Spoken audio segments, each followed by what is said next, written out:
All right, we're going to get started. Thank you everyone for coming today. This meeting is being recorded, or this webinar is being recorded. So just so you understand that, we'll get going. Welcome to Disability Teaches Us, Reframing Possibilities, Meaningful Inclusion, Not If, But How. So today, using Zoom, you'll notice this is in a webinar format. Please use the chat for comments. You can open the chat by using your Zoom toolbar at the bottom of the screen. You can select recipients in the To option drop-down menu. You can select to comment to panelists, or you can comment to panelists and attendees. Please use the Q&A function for questions. CART services are available. And like I mentioned before, this webinar will be recorded. In the chat, Dinah has dropped in the link for the closed captioning if you'd like to utilize that. You can also utilize subtitles at the bottom of your toolbar. And just more on CART services, we have live remote CART services available today. So if you would like to use those captions, you can, like I just said, use the Zoom toolbar and activate live transcript, or you can access the web link that Dinah posted in the chat for you, which will take you to a separate web browser. And we are offering clock hours for this webinar. And so we will need to take attendance for those who are interested in that. You can open up the chat and share your name, your role, and what city or school district you are in. And again, that is for clock hours. And in this moment, you could just take some time to get grounded and make this an accessible space for yourself. So just a reminder, again, this is a webinar, so you'll only have access to panelist video. That means you can stretch, you can just feel free to make your space wherever you are comfortable for yourself. And again, for those who do need clock hours, you will need to email Rose at the Office of the Education Ombuds. We'll provide her contact information in the chat as well. Thank you. So I want to just take a moment to introduce myself and my team today. It's, again, just a pleasure to have everybody here. My name is Jen Chong Jewel. I am with PAVE, and I'm also with the Family Engagement Collaborative, which is part of the IPP project. And you may or may not also see my son pop into the screen from time to time. His name is Gabriel. The FEC, Family Engagement Collaborative, is made up of Open Doors for Multicultural Families, Roots of Inclusion, and Education Northwest. I'm going to pass this to Tina. Hi, everyone. My name is Tina Carlson, and I'm one of the directors at Inclusion for All, inclusionforall.org. Super happy to be here on this sort of an okay Saturday morning. I am a white woman in my 40s. I have bleach blonde jaw length hair, and I am sitting, I'm wearing a navy blue top, and I am sitting in front of a very packed bookcase. And then on to Rose. Thank you, Dinah. Hi, I'm Rose Spidell, and I work at the Washington State Governor's Office of the Education Ombuds, also known as OEO, and really pleased to be here to welcome our speaker and to be with all of you. I am a white woman with long red hair and a black sweater sitting in my living room. You can see a bit of the bookshelves in the background. Go by she, her pronouns, and I will send it back over to Jen. Thank you. Thank you, Rose and Dinah. And I forgot to introduce myself with a visual description. So again, my name is Jen, and I am a middle-aged woman of Asian and European descent. I have long, wavy brown hair, and behind me is a curtain, and we will and my pronouns are she and her. Thank you. All right, so we'll go to our next slide. At this moment, on the screen is a topographical map of the state of Washington, and I would like to take a moment to do an land acknowledgement. This morning, we take a moment to honor America's first people and all elders, past, present, and emerging. And we are called on to learn and share what we know and learn about tribal history, culture, and the contributions that have been suppressed in the telling of the story of America. In the lands I live on, I am on the traditional lands of the Coast Salish, who have cared for these lands since time immemorial. If you would like to participate in acknowledging the land that you live on, feel free to drop that into the chat. Thank you. And as we're doing that, thinking about the traditional lands that we live, I would like to take a moment to have a collective breath. So right now, as this is being recorded, it's the morning of Saturday, March 24th, 2022. And I would like to acknowledge that at any given moment, there's so much going on in our personal lives, in our communities, and in the world that impacts us.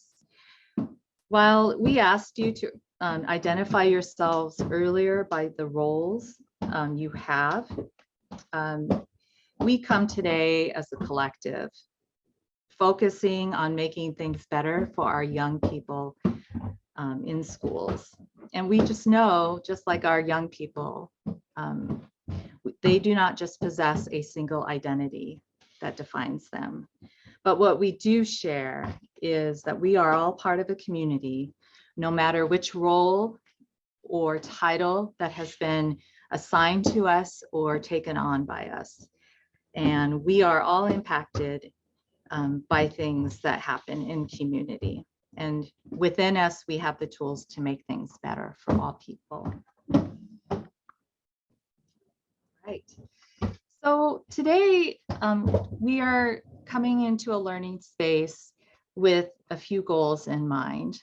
First, to understand, develop an understanding that inclusion is not a place, but a practice. We also want to take the opportunity to dispel various myths associated with inclusive education. Take time to learn about the difference between individual advocacy and collective advocacy. And then towards the end, respond to a call to action and think about the next steps that we can take individually and collectively, which could include considering participating in 2 more workshops coming up through the Disability Teaches Us series. So at this time, I do want to mention Disability Teaches Us. We have had 2 previous learnings, Disability Justice in Schools, that was in May of 2020, and Disability Teaches Us, Listen and Learn from Youth, which was in August of 2020. And so today, what we are exploring is reframing possibilities, meaningful inclusion, not if, but how. And if you are interested in the previous webinars, you can find them on the Office of the Education Ombuds website. I also want to mention that this work is connected to the Office of the Superintendent of Public Instruction Inclusionary Practices Project. So back in 2019, our state legislature recognized that we needed resources and support to improve the condition of inclusive education in our state. So to do that, the state legislature provided OSPI with $25 million for the 2019-21 biennium and $12 million for the 21-23 biennium to provide educators, families, community members with professional development training to support inclusionary practices across the state. So at this time, we would like to hear from you. In the chat, if you would, consider 2 questions. What is inclusive education? What is it to you? And also you can include what is not inclusive, what wouldn't be inclusive education to you. So go ahead, drop in the chat, and then we'll take a moment to have that happen. And then Dinah's going to read out some of the responses. Here's something, what it's not: a child just attending specialist lunch or recess with their same age typical peers. Everyone has a seat at the table. Inclusion is not just about physical placement.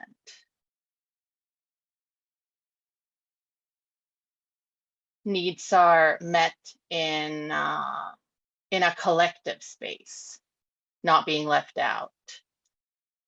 Inclusion is not about making assumptions about any child. Inclusion is access for all, equity, and equality.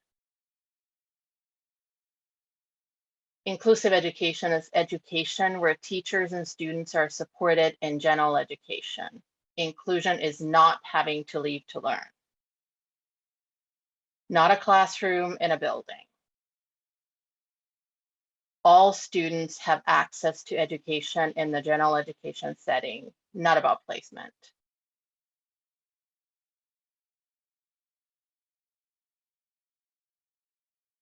All kids are gen ed kids.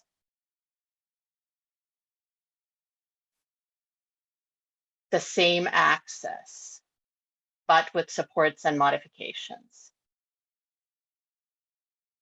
Everyone belongs. Meaningful participation, not just being in the room. Building structures with everyone in mind.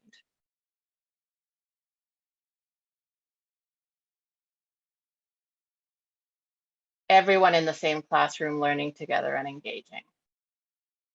Inclusion is identity affirming, pursuing competence, sense of belonging, removing barriers for all students, not any form of percentage of segregation. Everyone learning with and from classmates in general education classrooms. All are welcomed. These just keep on coming. We have a very active audience. My goodness, we do, Dinah. Thank you for pulling out some of those. And feel free to keep going. This is really great information. And I mean, we are in a shared learning space, and we are among the experts too, who also have solutions to these issues. All right, so I'm gonna take a moment to introduce you to our presenter, and I'm just so thrilled to bring her to this virtual space in Washington today. It's my pleasure to introduce all the way from New Jersey, because we can do that with Zoom these days, Dr. Priya Lavani. She is a professor at Montclair State University. She teaches courses in disability studies and is the coordinator for graduate programs and inclusive education. She holds a PhD in developmental psychology. Her research is focused on examining the ways society and politics affects the experiences of individuals with disabilities and their families. Through her research, she seeks to confront ableism in schools, in society, and to highlight the problems with dividing students based on their abilities, which results in the widespread segregation of many students with disabilities in school. She is the editor of Constructing the Mother, Narratives of Disability, Motherhood, and the Politics of Normal, and the co-author of Undoing Ableism, Teaching About Disability in K-12 Classrooms. I'd like to introduce Dr. Priya Lavani, and I'm going to pause sharing my screen just for a second so she could all see. I'm really delighted and honored to be here. And that's right, all the way from New Jersey. It was a really easy commute, surprisingly. Thank you, Jen, for that generous introduction. So my pronouns are she and her. I'll just do a visual description. I am a visibly South Asian woman. I hesitate to say middle-aged, but I suppose I should. I have dark brown, black hair to my shoulders, and I'm wearing a black sweater. I have plants in the background and some hummingbirds on the wall behind me. So thank you for inviting me. I'm very excited to be here. Okay, so I'm gonna start. Of course, today is all about inclusive education. And actually, I have to say, I wonder if I'm even talking to the right group of people, because I was just looking at all your definitions and I was just like, this is not the group of people I need to be even talking to. What beautiful and sophisticated and wonderfully insightful definitions you all provided of what inclusive education is and is not. I was hearing things like access and belonging and identity, and it's all of these things. So it was great to just read your definitions in the chat. Thank you for that. So inclusive education doesn't have a official definition. I will share the working definition that I work with that is aligned with a rights-based, civil rights-based, and disability justice-based definition, but I just want to put it out there. You know, the definition will depend on who you ask, right? And I like to joke that there's the minimal compliance definition, there is the check off the box definition, and so here's what I like to work with. And you will see that many of the ways in which she described it here in the audience is very much aligned with that. So it's a philosophy and a practice, and that's something that people forget, right? It's not just a way of thinking. It is a philosophy, but it's also what you do. It's a practice, Jen mentioned this earlier, of educating diverse students in classrooms which are heterogeneous in terms of ethnicity, class, culture, gender identity, ability and disability, and other identity markers, using strategies that are responsive to each student's strengths and needs. So a few things pop here. Obviously, the one thing is that it is a philosophy and a practice, but also you will notice that I broadened it beyond disability. I mean, today we are here to talk about inclusive education for students with disabilities specifically, but I just want to put out there in our consciousness that inclusive education hasn't always been about disability. Historically, it started with conversations about a social class and whether a free public education is a right for those that cannot afford to pay. There have been conversations about inclusive education in the context of race, as we all know. So I just want to put out there that we automatically think it's about whether or not the kid with the disability can join the classroom, but it's really, inclusive education is a way of thinking broadly, more broadly than these identity groups that I've identified here on the screen, but it's really learning to be responsive to a heterogeneous group of students in your classroom. And then the most important thing that I like to point out is that without that last part of the sentence, using strategies that are responsive to each student's strengths and needs. Without the strategies, it's not really inclusive education. It's inclusion in name only. So we're going to look at what, very briefly, obviously, what does the law really, the federal law, which is known as IDEIA, Individuals with Disabilities Improvement Act. I'll take a moment here to acknowledge that most of you may know it as IDEA. It's commonly called IDEA, although the name, I think in 2004, with its most recent iteration, is now called Individuals with Disabilities Improvement. It's actually Education Improvement Act. Sorry, there's a little bit of an error here. So you'd be fine to continue to call it IDEA, but just in case you encounter it under this name and you're an educator or a parent, just didn't want you to be confused. So what does the law say, really? It states explicitly that students with disabilities need to be educated to the maximum extent possible alongside their non-disabled peers, right?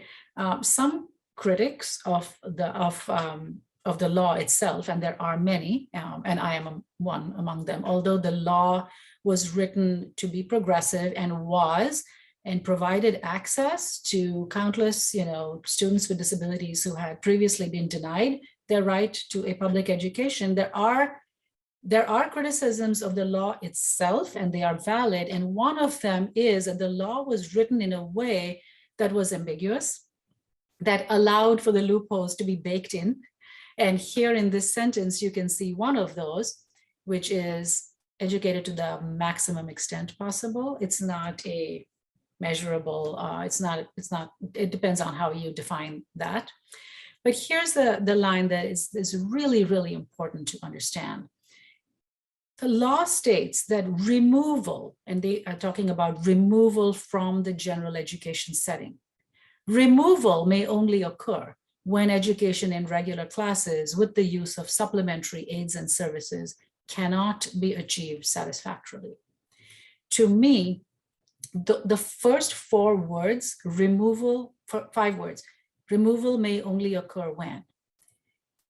Think about it. It's profound. Those words are profound because there is an implication there. We need to start with the assumption that the child is in the general education setting. The law only identifies when a removal may occur. The law is not talking about a criteria for a child to have accessed it in the first place, right? In reality, many in this audience may already be aware that that is not how in reality it operates. Many children begin their education in a self-contained setting, and then they are asked to work their way up to an inclusive setting where, in fact, everyone should be really clear. The law makes it clear that the first consideration, the first assumption, clearly from that sentence, removal may only occur. The only time a justification has to be made, and the burden of that is on the education system, not on parents, to justify why the child was in fact removed from a general education setting. Thank you, Priya. And I'll just talk about the Washington context. So we're going to talk about least restrictive environment. And again, we understand that just because a student is physically in a classroom doesn't mean that they're, I'm doing the air quotes, quote unquote, included. But this is the data we have. And this is from OSPI 2019 data before COVID. Washington State ranks 44 out of 50 states for inclusive practices. And again, this is just based on least restrictive environment. This is the time that's calculated when a student is physically in the general education setting or classroom. So in Washington, we have LRE1, 80 to 100% of the time. So only 57.7% of all students with disabilities, and these are students with individualized education programs, are in general education settings. In that realm, only 54.5% of students of color with disabilities are placed in these settings. So when we go to the next LRE, this is from 40 to 79% of the time. 38.4% of all students with IEPs are placed in general education settings. 31.1% of students of color with disabilities are placed in these settings. And the last LRE is 0 to 39%. 12.4% of all students with disabilities are in general education. In that realm, 13.3% of students of color with disabilities are placed in these settings. And I do want to check those data just again. I might have accidentally reversed those, but I'll pause there. Priya, if you have any thoughts about Washington data, because you are from New Jersey. It might be similar in New Jersey too. Yeah, I mean, it's interesting. I didn't know these statistics about Washington. I have to say that New Jersey, where I live, sadly, we rank, I believe 48 or 49 out of 50 in inclusive practices.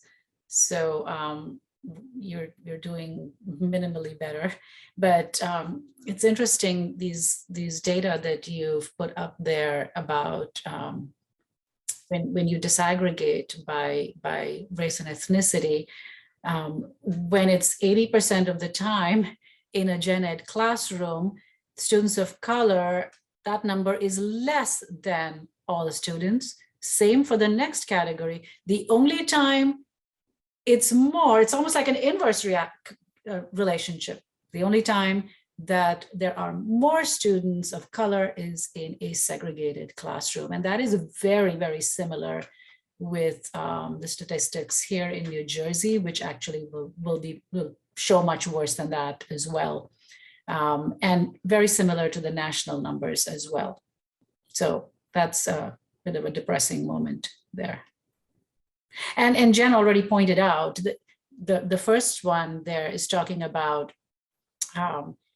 we're just talking about least restrictive environment. We're not even talking about whether inclusive education is done meaningfully. This is the data for just being in the classroom.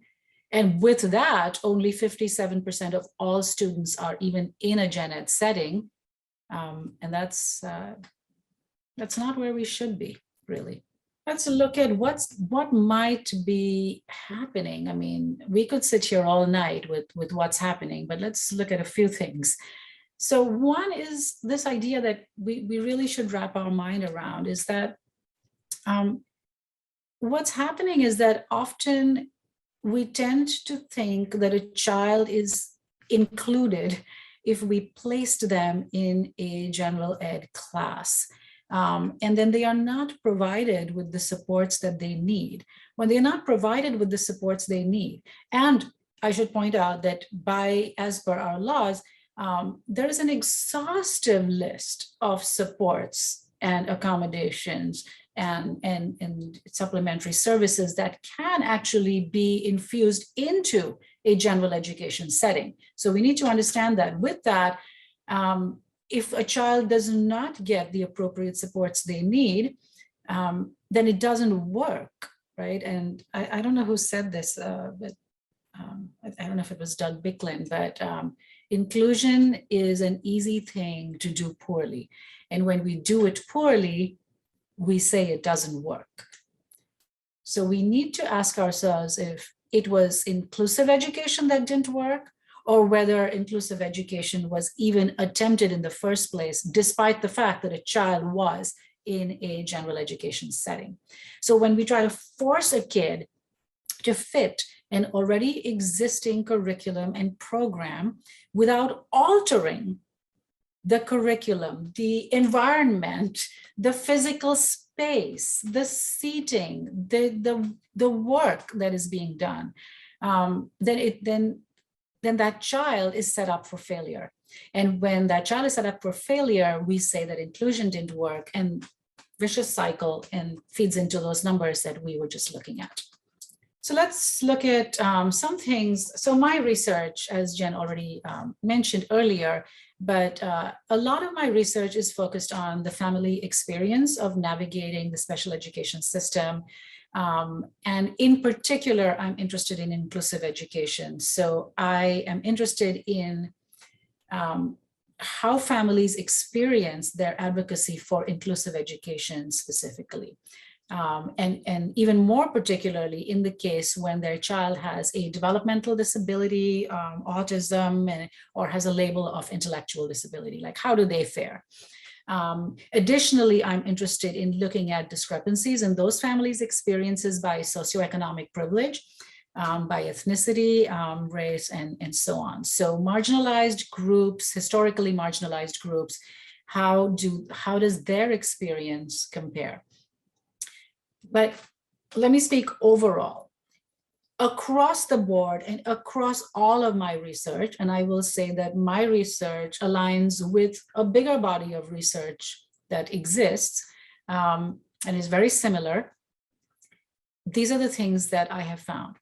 Families continue. It's been, 4 decades since we have the laws, but even now, families are feeling that they need to advocate for on behalf of their children's rights to an appropriate education with access. Most of the families that I've spoken to have reported that they have experienced something that I call institutional resistance.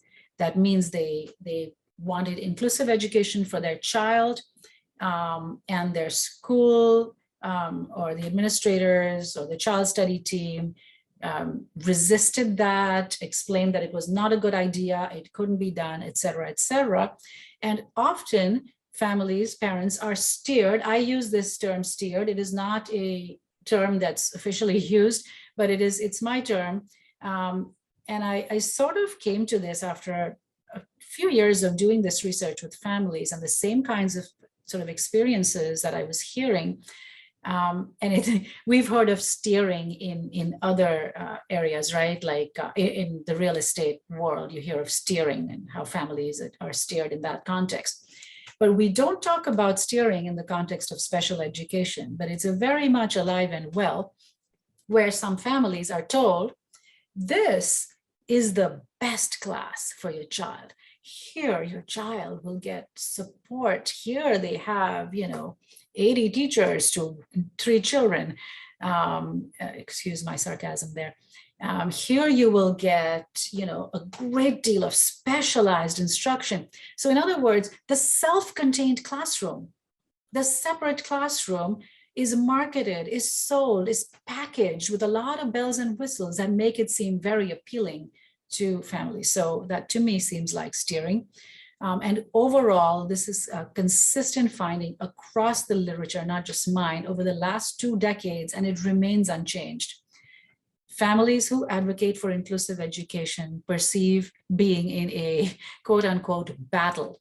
The literal word battle comes up very frequently in family narratives. I have been actually working on a discourse analysis of family stories, and I have found that battle-related metaphors are very common, and it's surprising the number of times that families make references to, we're in a fight, we brought out the guns, we're in the trenches, so we pulled out our ammunition. And it saddens me that all this decades later, we are still, quote unquote, fighting for the same thing that is already a legal entitlement of children with disabilities. I want to put out there that at the root of some of this is something that we need to understand, that is ableism. Many of you may be familiar with the term ableism and what it is. Many may have not heard this term before, so I'll just spend a moment to explain that. Ableism refers to negative attitudes towards and a devaluing of individuals with disabilities, or a sort of entrenched way of thinking that views disability as an entirely negative and undesirable existence. The quickest way to understand it really is that it is an analogous device as racism and sexism and the other isms, we call them. So just like the other isms, ableism unfolds as a pervasive system of oppression at various levels. You can have it at the individual level, a cultural level, and most damaging is the institutional level, which encompasses policies and practices, so those are the most powerful. They result then in a lack of access or a preference for non-disabled ways of learning, moving, and communicating. And when you think about the context of schools, right, just think about schools, the ways in which we've set up learning, the expectations are those that work for some kids. For maybe most kids, the majority of kids may move in a certain way. The environment may work in that way. Communicating and learning through texts and participation by sitting and writing. I mean, these are all ways that we deemed that we as humans learn. And we set up the whole system that is to the advantage of some people. And now we are having to make accommodations for those that it doesn't work for, but maybe we need to flip the question. Instead of creating a system that only worked for some, maybe we should reframe that and think of how instead could we have set up this classroom, this lesson, this curriculum in a way that almost all or a larger group of people can access it. So I'm going to talk for the rest of this time about a bunch of myths and misconceptions about inclusive education. I talked about my research with parents, but I also do research with teachers and educators. I also work on a daily basis with teachers. So through the last decade, I have come to understand that perhaps the problem is that we are not understanding what inclusive education is supposed to be in the first place, and we're operating on a number of misconceptions. So the misinformation that we may hold as educators can sometimes also get communicated to parents directly by educators. So let's just take a moment together and think about what are some myths that you're aware of? What are some misconceptions that you might be aware of? Or maybe just you're wondering, like, I heard this, but is this really true? Go ahead and drop those into the chat. And then Dinah's going to pick a few to read out loud before we go into our next part. Myth, student has to be at grade level or close to be in general education. That's a pretty prevalent one. That it makes a lot of money to make inclusion work. Yes, heard that a bunch of times. Oh, that student needs to have quote unquote good behavior to be allowed into general education classes. Only certain students can do inclusion. Oh, and now these are just pouring in. So I guess we've all heard a bunch. Wow, those were interesting and sadly true that these myths we hear all the time, and sometimes we are explicitly informed these things. So one of the most common myths, so I've identified the 5 or 6 most common ones that came out in my research, but literally everything in that chat is something that I've encountered as well. So this idea that, you know, in the self-contained classroom, it's better for them because they will they'll feel more safe and they'll feel at home and they'll be, you know, they'll fit in with other kids that are like them. Even as I'm speaking, I'm just thinking how like offensive it sounds even to me to say to any person that you'll be more comfortable in this group with people just like you. And for what other group, by the way, would that even be okay? So in my research with teachers, I found that large majority of teachers hold the belief, that genuine belief, and you know, I work with teachers, I believe that teachers are coming from a good place.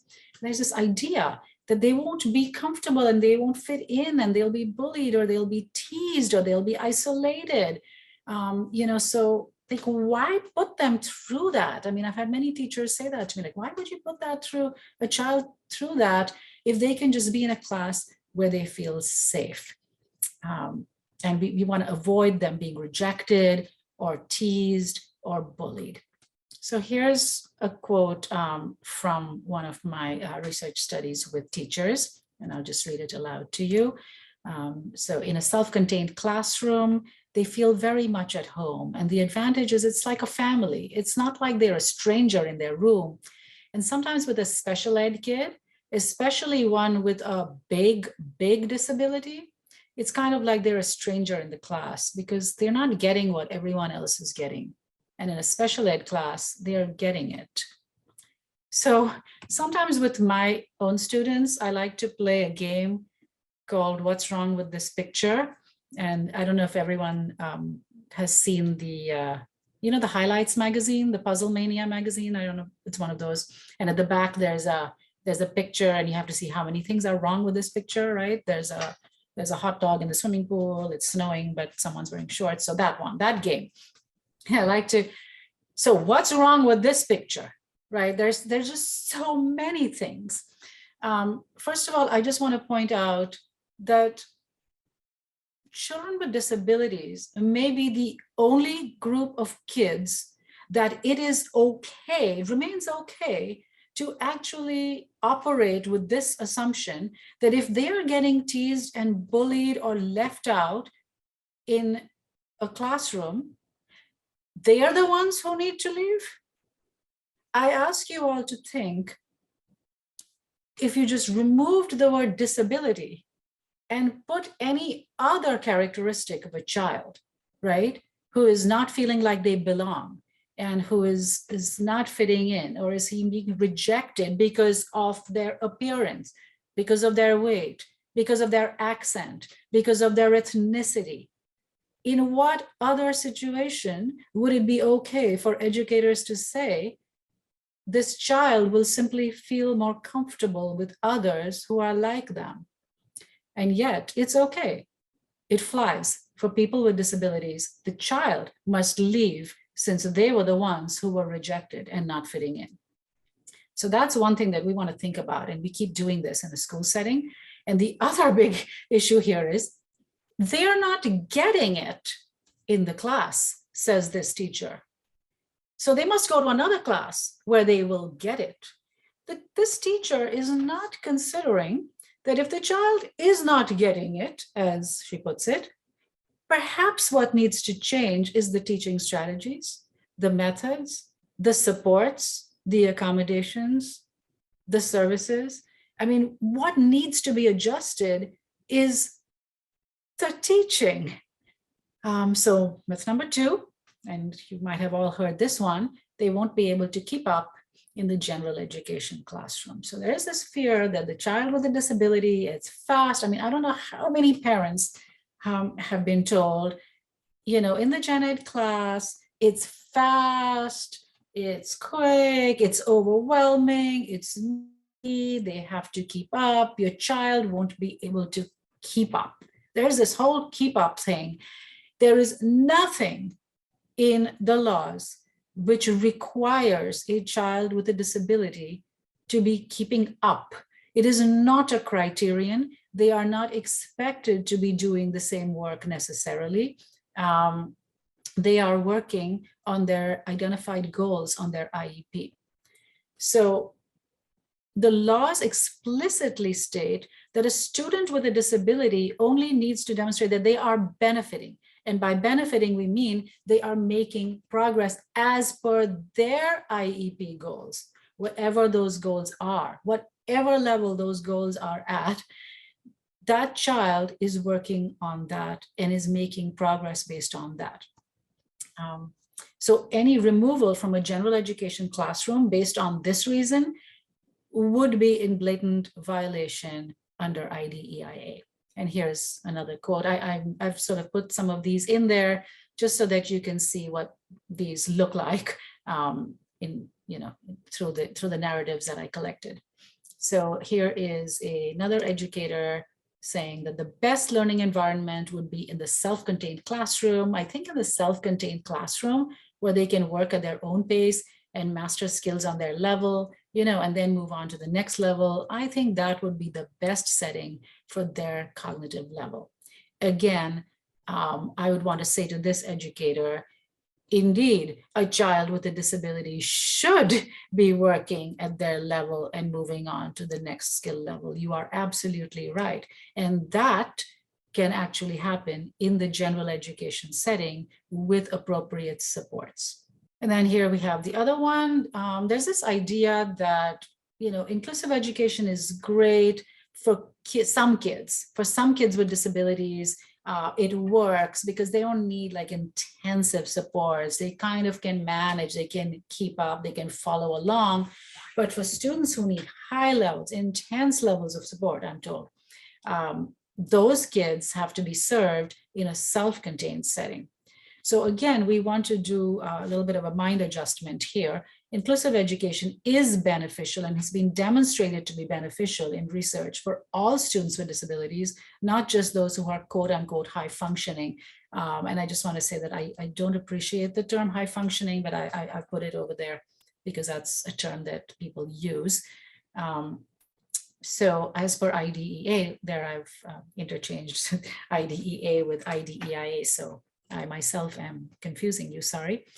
As per the laws, the full range of supports and services need to be provided in the least restrictive environment. And that includes intensive levels of support for a child if that is required. And again, a quote from an administrator this time, I think. Well, you see, he's not speaking that much yet. He needs a lot of assistance with communicating. So we're observing that he doesn't really participate in these activities because it's hard. For his needs, he needs a lot of assistance, which we don't have in this class. The class we are recommending is where he can get a whole lot of support and help. So here we have an administrator saying to a parent that the activities are hard for the child and the child will need a lot of assistance, which we don't have in this class. And therefore the class we are recommending, of course, is the self-contained class where the student apparently will get a whole lot of support and help, which again sounds to me like steering. And again, as per laws, if the child needs a certain level of assistance and supports, that is the level of assistance and supports that child is supposed to be getting. And to be saying that we don't have that in this class, again, seems to me a violation of IDEA. And then we have inclusion works for some kids. This slide is based on a particular study that I did with teachers, and I was interested in understanding how they are approaching or what is their belief about inclusive education, because I came to this place where I was working with all these teachers who were genuinely very committed and, really, really cared. And I just wanted to understand if something is going wrong in the fundamental premise of what they think inclusive education is in the first place, even before we get to their practices, right?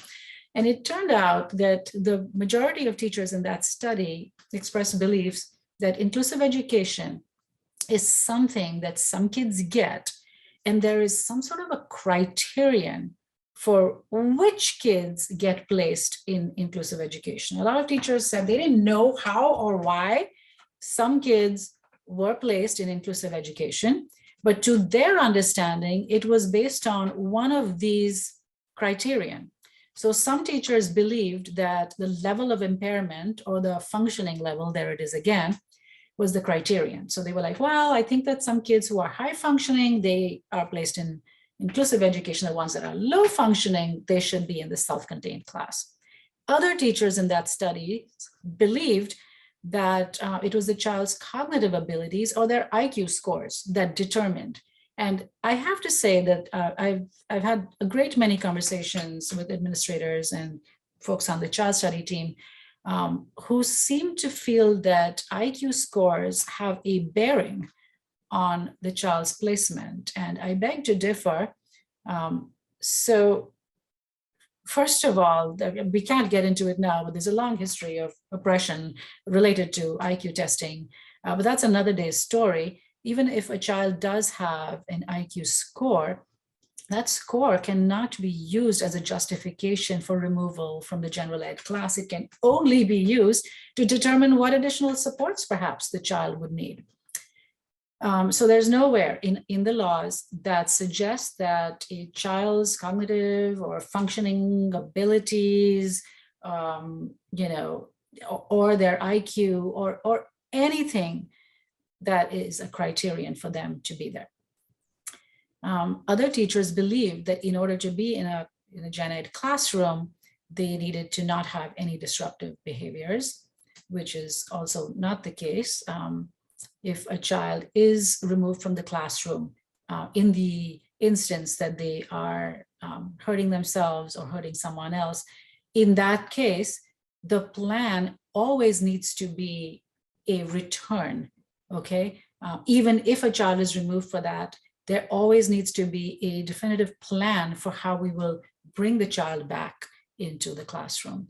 And then other teachers believed that being verbal or speaking verbally was a criterion, which blows my mind, because I mean, this day and age, there are so many augmentative and alternative ways of communicating. And this to me is a clear form of ableism. And in an earlier slide, I said that ableism was the assumption that the ways in which non-disabled people move and communicate and learn is the norm. And then children with disabilities need to be normalized. So this idea that a child who communicates another way, and it might be by sign or by pointing or by using a pictorial board, is not a good candidate for inclusive education is preposterous. So really something that we all have to bear in mind is that the general education classroom is the natural environment for all students with disabilities, not just a few. And then there's that. If I had a dollar for every time a parent was told that their child was not ready for inclusion. So there seems to be this idea out there that a child somehow has to show that they are ready to enter the general education setting. We need to really rethink that, and we need to shut that down whenever possible. But thinking about it, isn't it programs, not children, that need to be made ready? Children are ready by virtue of the fact that they exist. Children are ready to be in their natural community of peers. That is where they are born into, and this is their community, this is their school, these are their peers. They are not getting ready to be in the world. The program then, perhaps the question is the program ready? And it may not be, right? So that's where our focus should be. Have we created the environment in readiness for this child? Is the physical space going to work? Is the equipment going to work? Is the seating going to work? Is the curriculum going to work? Is this particular lesson going to work? Is this assessment going to work? And if you ask me, to me, it's a little bit of an ethical dilemma, and it's an ethical issue. When you, and I don't mean you, obviously, when one is suggesting that a child should demonstrate, you're putting the burden of proof on the child to demonstrate that they belong. And to me, that is a moral and ethical issue. A child is not, the burden of proof is not on the child to show you that he can walk this way, talk this way, hold a pencil this way, pull up their pants this way. That burden of proof is not to be placed on a child. In fact, what's interesting is, and in an earlier slide, I pointed out that removal may only occur when explicitly the law places the burden of proof for removal on a school district. The burden of proof is not on a child to show that they can be in a gen ed class, and it is certainly not on the parents. And I work with parents all the time who spend inordinate amounts of time and energy making a case, right? And I'm a parent too, and I get it. Like, and I always say to them, but the burden of proof is not on you to show them that your child can go to a general education class. The burden of proof must be made by them to demonstrate and justify why the child was removed in the first place. And here we have another communication, again, from an administrator. We all agree about inclusion, and we'll get there. But for now, she's just not ready for inclusion. Our recommendation is that, you see, it makes sense she should be in the smaller classroom to help get her ready for an inclusion class in the future. And I just want to point out a couple of things here. There's a body of research that, and it's not my body of research, so but it is there, that demonstrates that the longer a child remains in a segregated setting, a self-contained setting, the harder it actually becomes for that child. Okay, so this idea that we'll put this child in a self-contained class and then they'll catch up, and then they'll, we'll get them, into the class later, is actually not consistent with the data that shows that the longer a child remains outside of the general education classroom, the harder it will be to reintegrate that child into a general education classroom. Okay, the best way to be integrated in a general education classroom is to start in the general education classroom. Thank you so much, Priya, for the learning so far. And we're going to launch a poll in just a moment. Rose is going to make that available to participants. And what we're asking you to do is consider how many of the myths that you've heard today from Priya have you heard yourself. Maybe you've been in a position where you've said these things to a parent, and you can check all of those that apply. So there's the myth number 1: in the self-contained classroom, they feel very much at home. Myth number 2: they won't be able to keep up in a general education class. Myth number 3: self-contained classes are better for students who need high levels of support. Myth number 4: inclusion works for some kids. And myth number 5: she's not ready for inclusion. You can mark any or all of those, and we'll take a look at the results in just a moment. All right, Rose, what are you seeing on your end with the poll? Thanks, Jen. So far, we've gotten 43 responses on this poll, and we are seeing, I'll keep it open for just a little bit longer, but then I will be able to publish after we end the poll, but you still have a minute to add your responses. We're seeing high percentages of people have heard these myths or a variation. The highest is they won't be able to keep up in a general education classroom at 95% of people responding. And then self-contained classes are better for the student at 91%. And I would say the one that we're hearing the lowest percent on, that percent is still 76% of people responding have heard myth number 4: inclusion works for some kids. So looks like we've gotten a couple more added. And shall I go ahead and close the poll and then we can see the final results? Sure, yes. So you can see here again, that most common myth, they won't be able to keep up in a general classroom. 96% of people who responded have heard that. And that inclusion works for some kids, our lowest rate, and yet it's still at 74%. So almost 3/4 of the respondents have heard all of these myths at least once or some variation. That's a depressing bit of data right there. Unfortunately, not surprising, but yeah, it seems like almost anyone who's a parent has heard that they won't be able to keep up. So I'm going to spend a little bit of time now talking about parents and their experiences.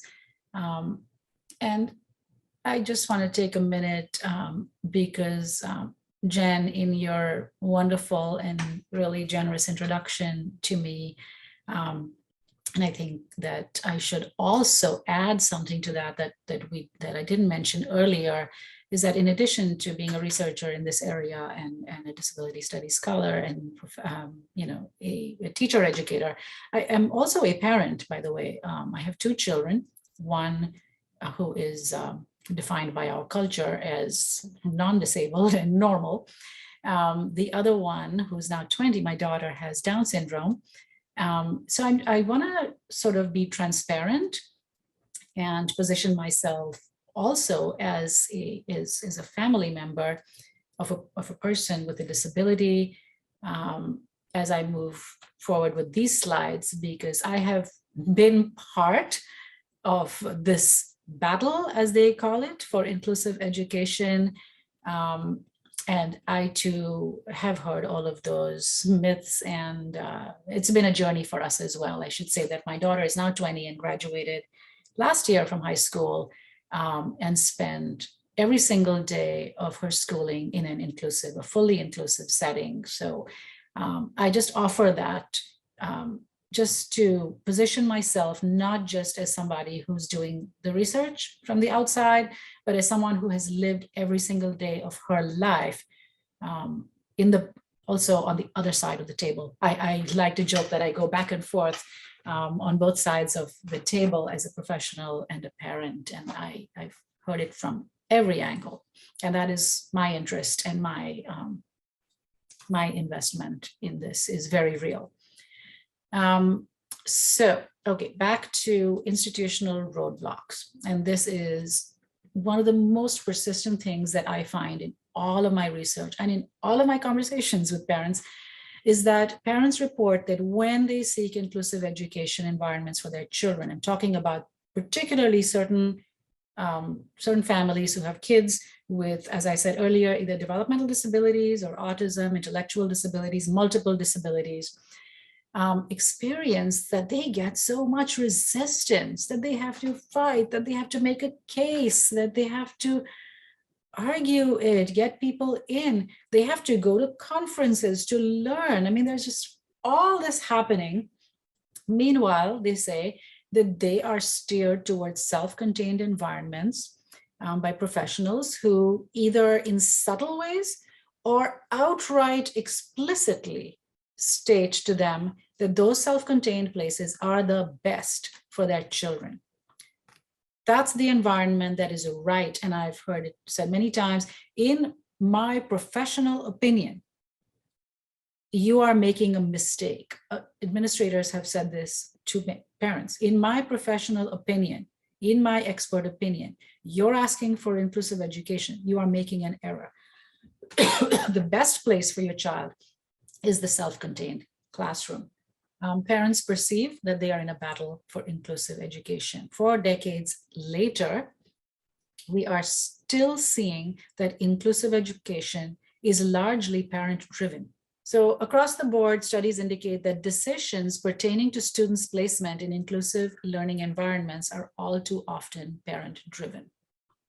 That means when you see a child with an intellectual, labeled with an intellectual disability, I like to say, a developmental disability, autism, or multiple disabilities, and they are in an inclusive learning environment, chances are pretty high that they are there because a parent advocated for it. And that's a problem. So parent advocacy, and I see that there are many parents in this audience. So you are familiar, very likely, with the idea of having to advocate for your child. And I want to put that in a broader historical context. What we are doing as parents today has a long history.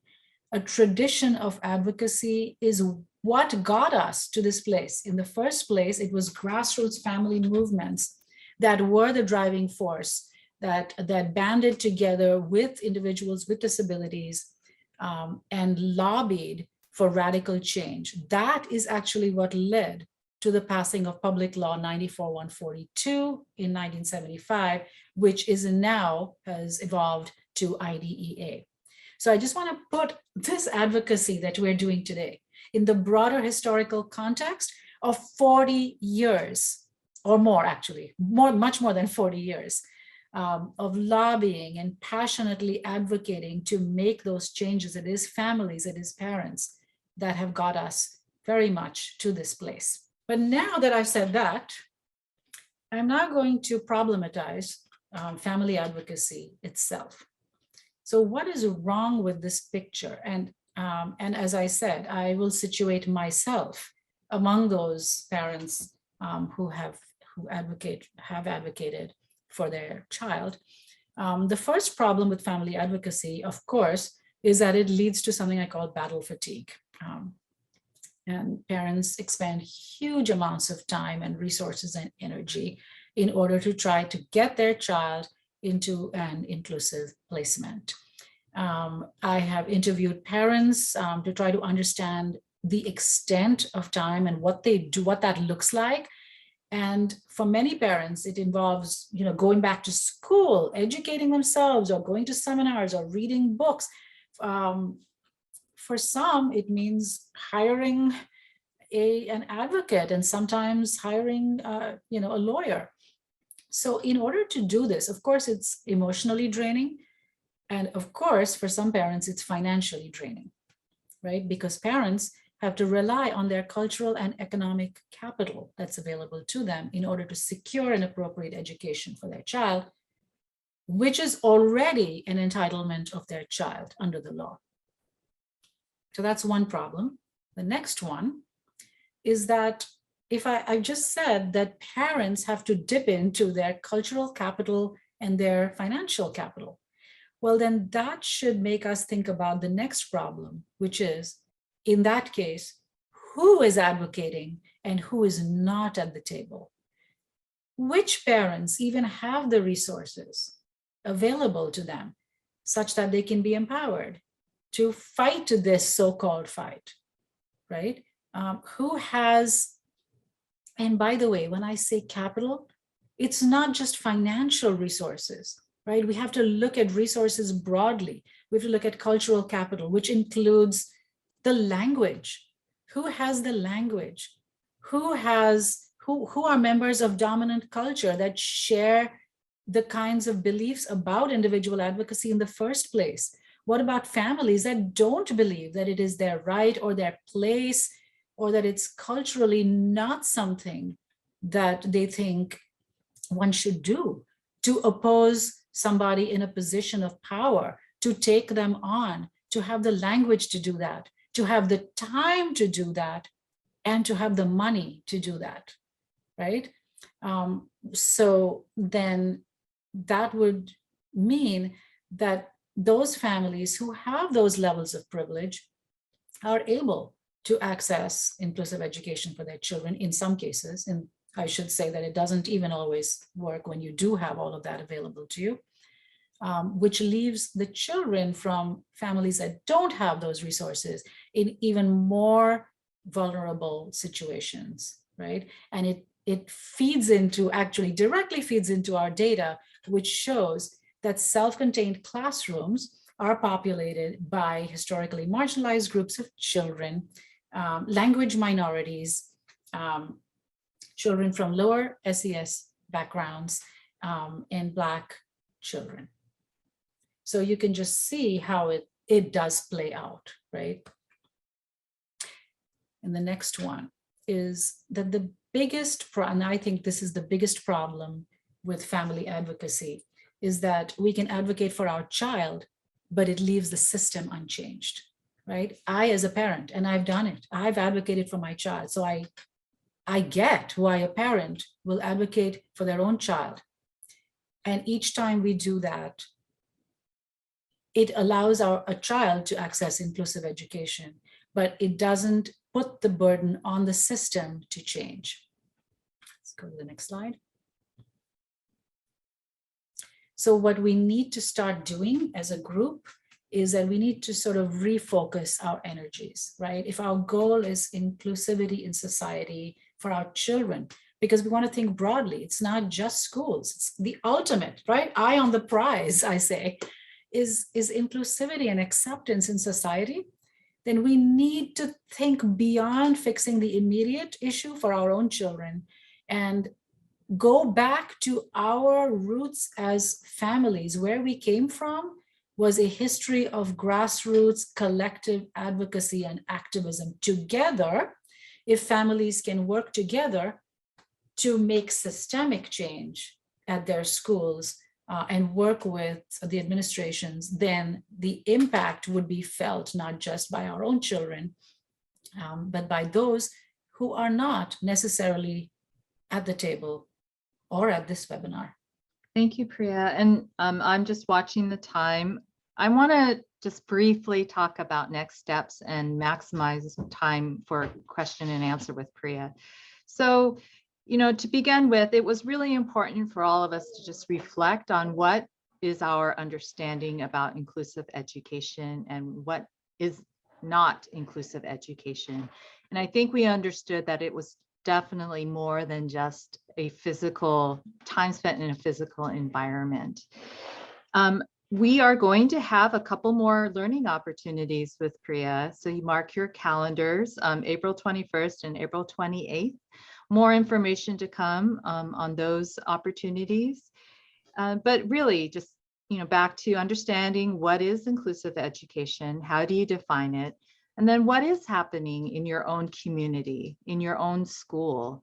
You can ask as a parent, or as any member of the community can ask for that data around, what is happening with our students with disabilities and where are they accessing their education? Is it in inclusive settings or is it in segregated settings? So, just as we're thinking about this, maybe you already have some ideas. Maybe you have thought long and hard about this and you want to share that out. So go ahead and drop in the chat based on what you've heard today or what you've been thinking about for a long time. What's the next step you're going to take to see that all our students have access to inclusive education?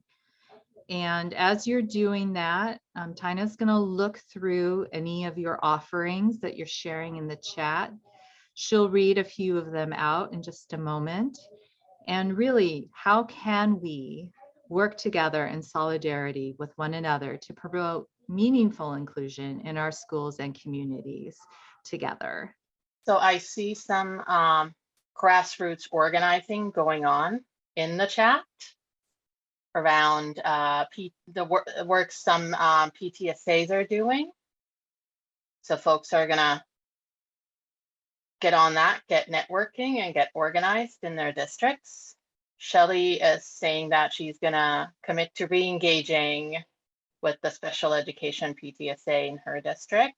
And people are gonna share this information with their special education teams, parents and admin. Continue to push students into the inclusion setting.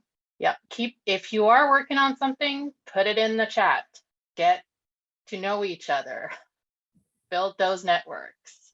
Thank you, Tina. So I'm going to go ahead and move us to questions for Priya, and I'm going to give Rose an opportunity to just take a look in the chat, see if there's any questions to bring forward that Priya can answer. And of course, if it's Washington State specific, we can follow up with you as your facilitation team today. Thank you, Jen. Priya, there are a few really good questions here in the Q&A.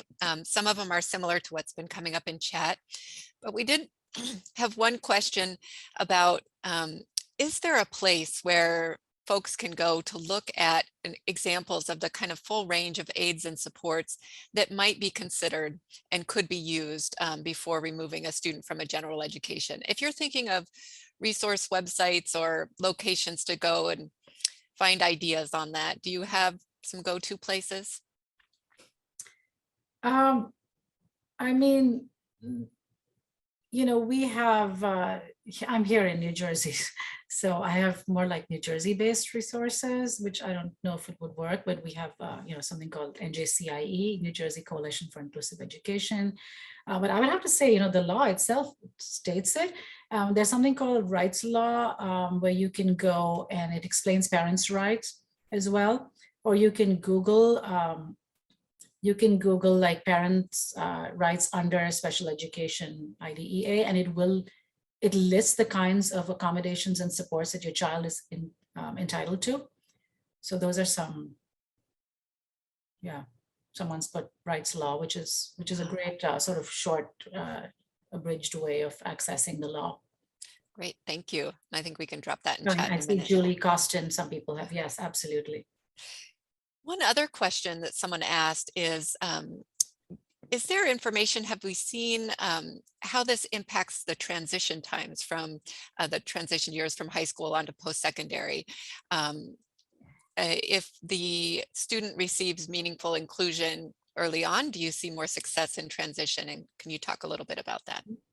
So, and it's interesting that you asked me that because I'm just now becoming so much more familiar with the transition system. My daughter is in that program right now. But to my understanding that of whatever I've read in the past, it's not about successful versus not, but rather the quality of what happens in that transition program time. There's data that actually, and it's not research that I've done or been involved with in the past, but what I have seen is that students who have spent their education in an inclusive setting, that the transition period and the goals look very different. And there's also data that shows the outcomes of where students in inclusive settings do actually end up versus children in who have gone through the self-contained classroom setting, right? So there's data that shows that self-contained education tends to lead either to adult institutional type settings and jobs in workshop type settings, right? So piecemeal work kind of thing, or the food industry.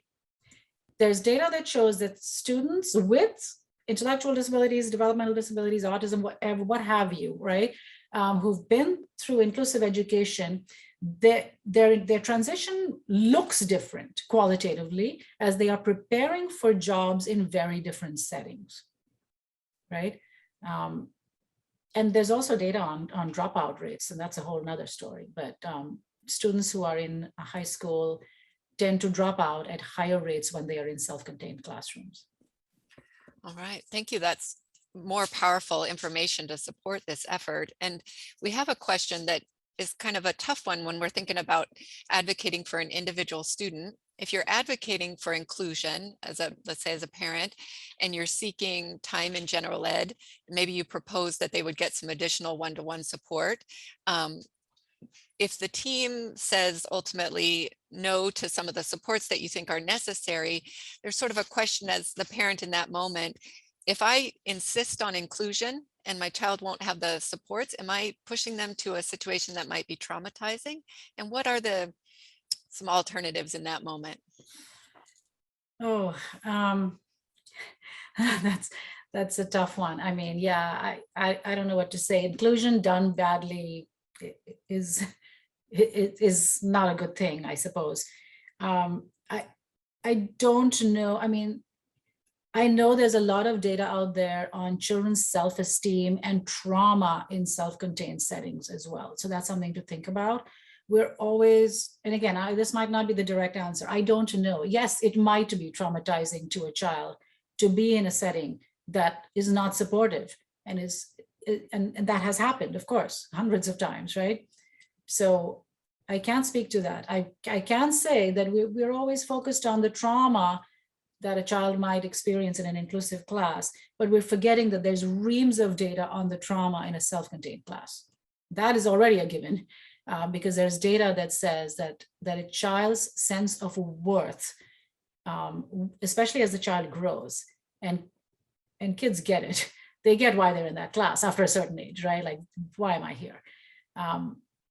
That is also trauma in a different kind of way, and a lasting identity that you have crafted for that child, that they belong in that space.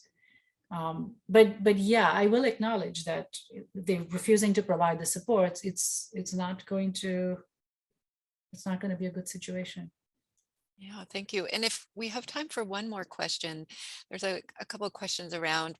Some of us here on this website are folks who are fortunate to have some social capital, time, other things to be advocating. And it sounds like sometimes when parents push that advocacy for their individual kids, they're hearing a message back, well, if we give this to your kid, that's not really equitable for everyone else. So do you have just some ideas on how families who do have that capital to be pushing this can move it forward in a way that looks towards equity and kind of avoid those defenses? And so I'm not sure. So you is it that so the parent is hearing that if we give this to your child, it's not fair to the other kids? It sounds like, yeah. I mean, that just should be shut down. That's just a blatant, like that should not be said. That and any discussion with a parent, as per law, can only be about the supports that that child needs. A conversation about precedent or unfairness to the other kids is not part of the conversation. Any conversation at an IEP is about how to support and provide all the supports that this particular child needs. And if that is not available, the conversation needs to be about how we can either make it available or what can be done. That's the conversation, and that's the only conversation that needs to be had. Not whether a child can be in this setting, but let's make a list of all the supports that would be needed. And they would need to make a case for why that particular support cannot be done. Because I would argue that almost anything, one could bring it in. And I know that we're running out of time, and folks had said about the money issue, right? That always comes up in my classrooms as well. I just have one sentence to say. You want to know how expensive it is for a district to send a child out of district to one of those segregated schools for kids with disabilities alone? I mean, talk about what costs a lot of money. Segregation costs a lot of money. Thank you so much. And Jen, I'll turn it back over to you. Thank you so much, Rose and Priya, for having that dialogue. So we have come to the end of our time together, and we could definitely continue this conversation, and we will. We will have 2 more learning opportunities with Priya coming up in April. So be on the lookout for that. What I do want to point us to really quickly before we leave is the OSPI Inclusive Practices Project. You can go to the OSPI website or Google it, because there was the discussion about, well, what about the supports and how do we get there? Well, a lot of our education partners are doing a great deal of professional development right now around those things, and developing pathways and learning about how to build our systems to be more inclusive. Because really, while as parents we'll talk about our child, but when our child is included, it benefits all kids when we build out the system to be truly inclusive, for sure. Another opportunity is check out the Family Engagement Collaborative, which is a part of this project. You can find us on that website as well, the OSPI website. There is a website that's probably not as well known. It's called Ed for All. This is knowledge mobilization for educators. Check it out. And then also just recently published is the Educational Justice Roadmap, which was funded from the Washington Education Association and the National Education Association. And this really is about outlining a systemic educational revamp, what's needed to make it inclusive for all students again. Like we talked about disability in this webinar, but really the things that make inclusive education better for students with disabilities. It also improves education for all students who are experiencing opportunity gaps and inequity. The last slide is just more additional resources. There's more reading to do. And of course, there are Dr. Lavani's books, Constructing the Mother, Narratives of Disability Motherhood and the Politics of Normal, and then Undoing Ableism, Teaching about Disability in K-12 Classrooms. Again, if you are an educator and you would like your clock hours, please email Rose at the Office of the Education Ombuds. Her email is in the chat. We will send a form for you to fill out, and we'll verify your attendance through the chat today. I do have to give a special thank you to Debbie Esposito, my colleague out at in New Jersey for New Jersey SPAN Parent Advocacy Network. She is with the START program, Start Engaging Parents of Students with Disabilities. Thank you, Debbie. And then here is this quote: inclusion is a right, not a special privilege for a select few.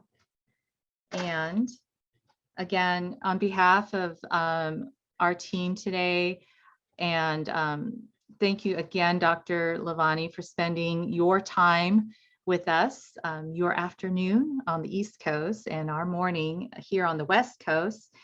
On the slide, I have contact information for the facilitators. You can follow Dr. Lavani on Twitter at Priya_Lavani. And then she also has an email available if you'd like to reach out to her. We do really appreciate all your time, and we have a evaluation for you. Please fill it out. Your feedback is important to us as we build out meaningful learning opportunities for families and community members to come together. And I think that is all I have on my end. I will just do a quick stop share for a second so we can all come back on screen. There we are. All right. So thank you again, everybody, so much for your time this morning and taking that collective breath together. This was a lot, and we feel it in so many ways because we are